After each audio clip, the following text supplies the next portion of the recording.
ఇరిగిపోయింది కొమ్మ. కొమ్మ ఇరిగిపోయింది. అయ్యా చూసావా కొమ్మ ఇరగడం? మనకి ఇబ్బంది ఉంటుందా? ఏముండదు.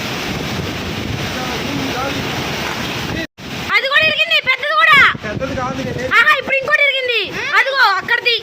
నేనేది అది కాదమ్మా, చెట్టు మన మీద పడతాయి చూసుకో. మన మీద ఎందుకు పడితే అటు గాలి వస్తుంటే మన అదృష్టం బాగుంది, అటు వచ్చింది గాలి, అదే ఇటు వస్తుంటే మన మొహం మీద పడేది.